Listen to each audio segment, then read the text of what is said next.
그 가톨릭 교리에서는 연옥이라는 게 있잖아요. 뭐 천국과 지옥 사이의 공간이라고들 하는데 뭐 네. 성공회에는 연옥 교리가 있는 걸까요?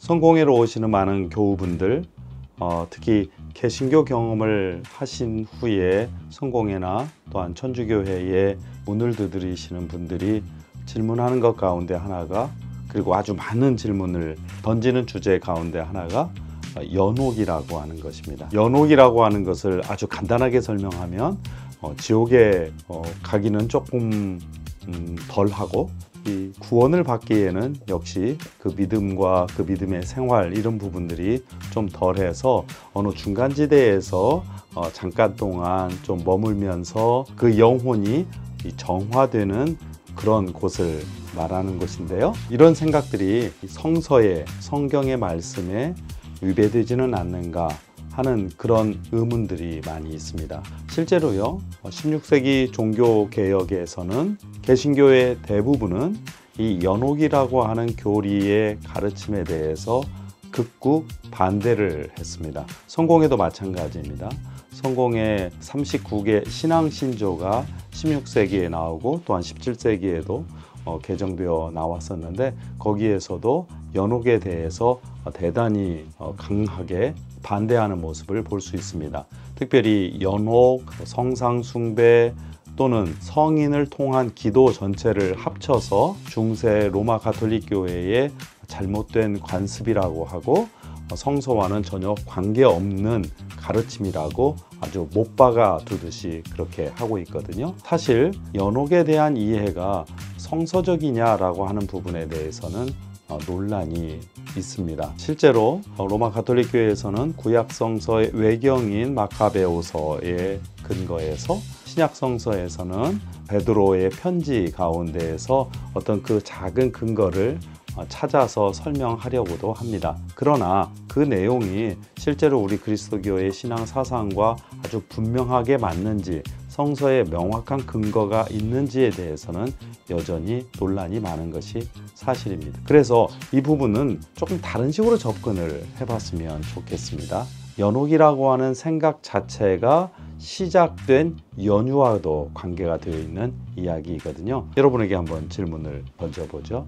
혹시 여러분의 선조 가운데, 아니 가깝게는 여러분의 부모님 혹은 여러분의 할아버지, 할머니, 이분들 중에서 예수님을 믿지 않고 돌아가셨다면 그분은 어디에 가 계신 걸까요? 간단하게 말해서, 아니 예수님을 믿지 않았으니 구원이 없으니까 지옥에 떨어졌겠지, 또는 우리가 알 수 없는 어떤 상황에 놓여 있겠지, 또 이렇게 생각할 수도 있겠습니다. 개신교 일각에서 이런 표현을 많이 쓰시죠. 예수 천당, 불신 지옥. 그런데 그래서 불신이라고 하는 상태에서 세상을 마감했다면 그 모든 분들은 그저 다 지옥불에 떨어져야 하는 것일까요? 여기에 대한 고민이 초대교회 때부터, 그리고 교회가 복잡하게 발전하는 가운데에서 있었으리라고 생각을 합니다. 바로 그런 이유 때문에 초대교회로부터 교회가 발전하면서 이 세상에서 예수님을 모르고, 예수님의 이 구원의 놀라운 신비를 모르고 세상을 떠난 사람들을 어떻게 우리가 바라보아야 할까에 대한 고민이 있었을 테지요. 게다가 그분들이 우리와 아주 가까운 분들이었다면, 정말로 이 세상을 착하게 살아가는 분들이었다면, 우리와 아주 깊은 인연의 관계 속에서 살아간 분들이었다면 그분들에 대한 그리움은 얼마나 많았을까요? 여러분들의 아버지, 어머니, 또 할아버지, 할머니가 지금 이미 돌아가셨는데 그분들이 예수님을 생전에 믿지 않으셨어요. 그래서 그분들은 다 이제 지옥에 떨어져서 이 지옥불의 고통 속에서 그렇게 모든 생을, 내세의 생을 살아가는 것일까요? 또 여러분들도 그런 상상을 하면 마음이 어떨까요? 그러지는 않을 겁니다. 그분이 신앙을 가지고 있었든 아니든 간에 하느님의 커다란 자비와 은총 안에 있을 수 있으리라고 하는 그 희망, 그 기도가 우리 인간에게는 가장 먼저 오는 것이겠죠. 하느님은 그 인간의 작은 마음, 간절한 마음을 저버리지 않는 분입니다. 아마 그런 일 때문에 교회에서는 굳이 연옥이라고 하는 개념을 만들어서 이미 먼저 떠나가신 분들이 새롭게 정화되는 어떤 공간, 어떤 시간을 생각을 했던 것 같아요. 그리고 그 무엇보다도 그 가운데에서 살아서 남아있는 사람들에게 여러모로 위로도 하고 격려도 하고 그 연옥이라고 하는 그 공간에 가 있는 분들이 이제 잘 정화될 수 있도록 하느님의 은총을 받을 수 있도록 기도하도록 그렇게 인도를 했던 것으로 우리는 생각합니다. 그 가운데에서도 남아있는 후손들도 자신의 삶을 그리고 자신의 생각들을 신앙의 가르침에 따라서 잘 훈련하고 또한 실천할 수 있기를 바라는 목적이었겠죠. 물론 여러분이 너무나 잘 아시다시피 중세에서는 이런 교리 또는 이런 연옥에 대한 가르침들이 약간 왜곡이 되기 시작했습니다. 약간의 측면을 넘어서서 사람들을 괴롭히고 또는 어떤 금전적인 것을 어떤 때는 헌금을 강요하고 하는 것으로 사용되기도 했죠. 그러니까 연옥에 있는 조상들이 구원을 받으려면 이제 당신들이 이 지상에서 헌금을 많이 해야 된다. 그래서 아름다운 성당도 만들어서 그 하나님의 성전을 하느님께 바치는 순간에 바로 연옥에 있는 고통받고 있는 당신의 조상들이 하늘에 오르게 될 것이다. 뭐 이런 식의 표현들을 하기도 했었죠. 당신에는 그 헌금이 땡그랑하고 그 헌금함에서 소리가 날 때 고통받고 있는 선조들의 영혼이 하늘에 오르게 된다.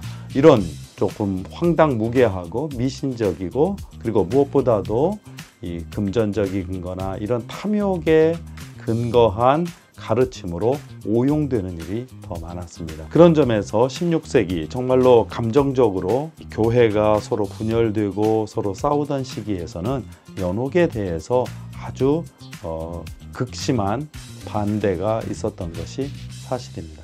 그러면 이 문제를 어떻게 접근하는 게 좋을까? 저는 우리 사도신경에 있는 말씀으로 접근을 하면 더 좋을 것 같습니다. 사도신경에는 이런 이야기가 있습니다.